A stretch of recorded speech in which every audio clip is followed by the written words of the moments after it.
I'm an emergency room doctor. I had just finished my night shift and walked out of the hospital entrance. Then I got a call from a colleague at the hospital. Dr. Morgan, you need to come back right away. A critically injured patient just arrived, and the director wants you back immediately to assist with the emergency procedure. I instinctively turned around to head back, but suddenly, floating text appeared before my eyes. Whatever you do, don't enter that operating room. Don't participate in this procedure. The patient is already dead. You're just going to be the scapegoat for the director's daughter. This patient comes from a powerful family. Not only will you get a death sentence, but your parents will be driven to suicide too. My footsteps froze. A few seconds later, my heart went cold. I decided to trust these messages, to take this gamble. My eyes quickly scanned the ground. I immediately locked onto an uncovered manhole on the road surface. I gritted my teeth and squeezed my eyes shut, then threw myself deliberately into the opening. I've been working as an emergency room doctor for almost 10 years now. I've always valued my patients' lives more than my own. So when I received that call from my department, I didn't hesitate for a second. I immediately turned back, just as I was about to reach the emergency building entrance. These floating messages suddenly appeared out of nowhere before my eyes. I froze. I shook my head frantically and rubbed my eyes, wondering if working night shifts had finally broken my brain. But the messages kept scrolling steadily above my head. It's over.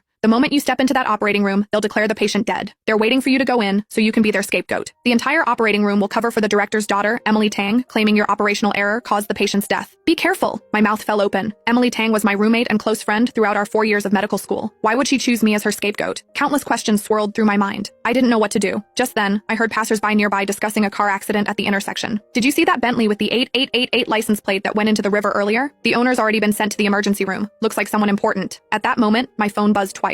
Messages from Emily Tang. Morgan, where are you? Hurry up. Pre-op is ready, we're just waiting for you. Move it. I'm waiting for you at the operating room entrance. Seeing these 3 urgent messages, the blood in my veins practically froze. Could there really be such a coincidence? A patient with serious connections, and Emily frantically urging me to get to the operating room. Thinking calmly about it, this was supposedly just a routine emergency. The emergency department had so many doctors on duty. What reason could there be that specifically required a doctor who just finished a night shift to rush back for surgery? Thinking about it this way, the floating messages seemed highly credible. Once I put on those scrubs, from that moment on, I'd become a lamb led to slaughter. The patient's death would be entirely blamed on me. Combined with testimony from all my colleagues, I wouldn't be able to clear my name even if I jumped into the ocean. I didn't dare think further. The more I thought about it, the more terrified I became. Looking at Emily's messages, I didn't reply immediately. Almost 10 minutes had passed since I received the notification. I quickly made a decision in my mind. Since the messages said I would be framed, then I'd take this gamble. As long as I didn't appear in that operating room, no one could frame me. My eyes quickly scanned the ground. I immediately locked onto a spot in front of the emergency building, an uncovered manhole on the road surface. I pretended to hurry toward the emergency entrance. As I approached the opening, I gritted my teeth and suddenly shut my eyes, then threw my entire body into the manhole. The sensation of weightlessness suddenly engulfed me. I instinctively tensed my body. The next second, I crashed heavily onto the hard cement floor at the bottom of the well. A dull thud. The impact shook my internal organs with pain. Fortunately, the bottom of the well was dry with no standing water, but the bare hard ground provided no cushioning whatsoever. Intense pain radiated from my head and lower leg throughout my entire body. I convulsed with pain, cold sweat instantly soaking through my clothes.